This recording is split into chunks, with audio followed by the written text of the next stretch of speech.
Hello and welcome back to another episode of Diablo to D&D. My name is David, and today we're going to be going over the changes I'm making to the martial arts assassin. So I am going to speed through this. It is 12:41 Monday morning, and I have spent 2.5 hours, 3 hours trying to get this thing put together because I actually started working on the finishing moves and then decided to switch over to actually fixing what's wrong with this class, subclass. So, all right, let's jump into the reasons why I am changing this. So, when I started doing the finishing moves, I realized that there were a couple problems. One, you're getting your finishing moves at 10th level. These are supposed to be the ultimate strikes that you can do, and you're getting them halfway through your leveling journey. They didn't really feel like finishing moves. They just kind of felt like just abilities, just normal things that you could do.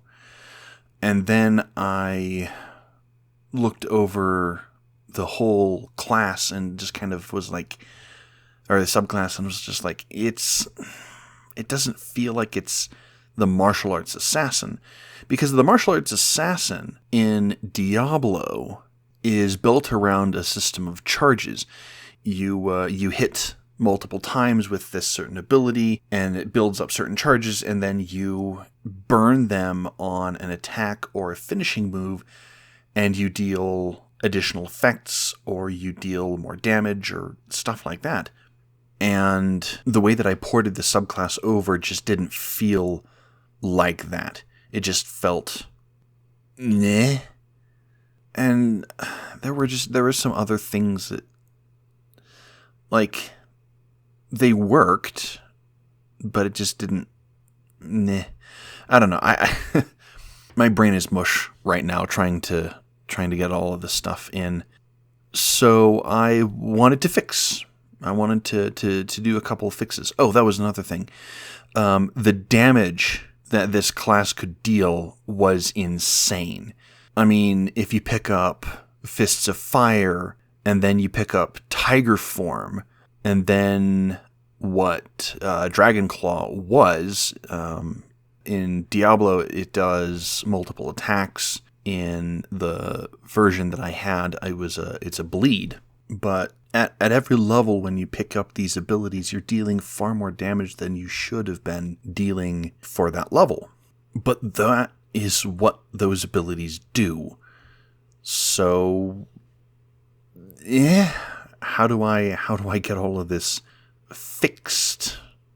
I mean, I'm dealing, not to mention the fact that at level 1, you get Finesse Mastery, which increases the amount of damage that you deal. And since this is built around, or since the class is built around 2-weapon fighting, you're dealing, if you hit every turn, you're dealing between 3 and 9 additional damage a turn. And that is a lot. I mean, you know, at low levels, 1 damage can make a big difference. At higher levels, 9 damage is, you know, pretty good. So I had to rebalance the entire subclass. It wasn't easy. It wasn't something that I really wanted to do, because I wanted to get you to jump right into how these, get you to do your elemental strikes, because that's what the class was kind of about. But I decided to delay things, and I think it's better. I mean, I actually want to sit down and test out all of these changes, but, you know, who knows how strong these actually are. So enough waffling, let's jump into the actual changes. Like I said, I want to make this a fairly short video. First off, instead of getting elemental strikes at 3rd level, they are now 6th level. Combat stances are now Beast Strike, and you get them at 10th level, and finishing moves have been pushed up to 15th level. Combat trance has not been touched at all. And the same thing for martial arts and unarmored defense. There were a handful of changes that I made to some of these abilities, and I'll get to those in a little bit. But first I want to introduce you to a new ability called Combo Points. When you take the subclass at 3rd level, you learn how to store energy from attacks and make them more effective. When you hit a creature with a weapon attack, you get a combo point up to a maximum equal to your proficiency bonus. Combo points last for 1 minute or until you expend them. You must be using an unarmed strike or assassin weapon in order to gain or spend combo points. You gain additional ways to spend combo points at 6th, 10th, and 15th levels. So these are your pseudo mechanics from Diablo 2. The actual abilities themselves store up the charges, and then you release them. But here, this is kind of it kind of mimics the generator spender of the martial arts assassin. At level 3, you get 2 ways to spend those combo points. Distracting strikes. When you hit a creature with a weapon attack, you can expend 1 combo point. If you do, creatures you've attacked this turn can't make opportunity attacks against you until the end of the turn. This is your defensive option. It's supposed to kind of sort of mimic mobile, I think. Yeah, mobile, but I don't have the wording down exactly, and like I said, I've spent way too much time on this. So I'm going to fix it, hopefully, later. The second one is Precise Aim. When you make a weapon attack, you can expend 1 combo point to gain advantage on the roll. If you hit, you don't gain a combo point for the attack. So this is a way to kind of get advantage on kind of every other hit. It's pretty powerful, especially for level 3. I'm thinking about adding a third option to make it a little bit more attractive, but I did want to make it so that you're not able to get advantage on every attack, hence that not gaining a combo point for the attack. But there is, there it is. That's what I have. I thought about doing other things like giving disadvantage on weapon attacks against you, or some other way to spend those combat points, but I figured just having them modify attacks is better. This is kind of the mix between the Battle Master and the Sorcerer and the Monk, in that it's a bunch of on-hit stuff like the Battle Master. It's kind of the Sorcerer, because you have points that you can spend to modify your attacks instead of your spells, and the Monk because it's key points. This is ripped almost exactly from the Monk. But I'm going to move on and let you know how this fits in with the other attacks or other abilities. At 6th level, you get Elemental Strike. These options haven't changed a ton, but they have changed a little bit. Blades of Ice used to engulf a creature in ice, and they had to spend an action breaking themselves out. Now it reduces the speed to half, but if you expend 2 combo points, they have disadvantage on the saving throw, and if it fails, its speed is reduced to 0 instead. This is the same thing that I did for Claws of Thunder and Fists of Fire, granting disadvantage on the saving throw if you expend an additional combo point. And then Claws of Thunder, it got nerfed to pushing 5 feet away from you, and then if you expend the combo point, it moves an additional 5 feet. But this is what I've done for these 3. Like, if you wanted to do it on every attack, you can. But if you really need to ensure that hits, that they fail that saving throw, then you're able to store up 2 attacks and give them that extra edge. To note, this is no longer once per turn.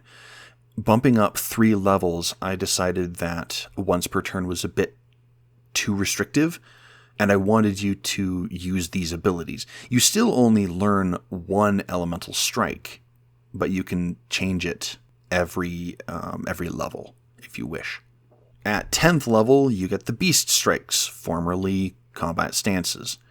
I didn't like Combat Stance, that felt stupid, and I struggled to fill in the name. I ended up settling on Beast Strike because they're a bunch of animals, and they're strikes anyway, so now I can go back to what they were originally called. Cobra Strike has been changed from the amount of damage determining how many hit points you get, or temporary hit points you get, to expending any number of combo points to get temporary hit points equal to your proficiency bonus times the number of combo points expended. This does mean that at higher levels, you can store up the energy from 6 attacks, and then in a single hit, just get 36 temporary hit points. But then again, you're not expending those points on your elemental strikes. So, meh. Phoenix Strike has basically the same feature. It's a little bit nerfed. About the same feature that it used to, except it got nerfed to be only 5 feet around the creature instead of 10 feet. And then Tiger Strike is really frustrating because, see previous comments about dealing additional damage. However, that's exactly what Tiger Strike does. It is pure damage increase. I did change it from the number of from like a sneak attack to just an additional roll of the martial arts die, which severely nerfs it. But I mean, it's more balanced. For the finishing moves, like I said, I'd started work on them, but I decided to set them aside for now so that I could polish them up and release them as a finished product. They are now at 15th level instead of 10th level, and Dragon Claw is giving me so much trouble. Like I said, it's an additional attack in Diablo 2, or additional attacks in Diablo 2. I have it as a bleed, kind of how Fists of Fire works right now, but I'm not entirely sold on it. Dragonflight is pretty easy. It's just a teleport. Dragon Tail is currently just knockdown. Instead of making an attack, you slam the ground and knock everybody around you down. And then Dragon Talon is very much like Claws of Thunder, where it is a knockback. None of these should be overly new things, because that's just kind of what the abilities do. They're pretty simple. I think the only major change that I made, besides Dragon Claw's bleed, is that Dragon Tail is it's an area knockback rather than knockdown, because Diablo 2 doesn't have knockdown. But anyway, I am rambling and I don't want to edit this beyond reason. So you can contact me at XenosFan2, that is XENOZFAN2 on Blue Sky and Reddit. And you can contact the channel directly at Diablo TODND on Blue Sky and YouTube. Thank you much for watching, and I will see you in the next one. Have a good whatever.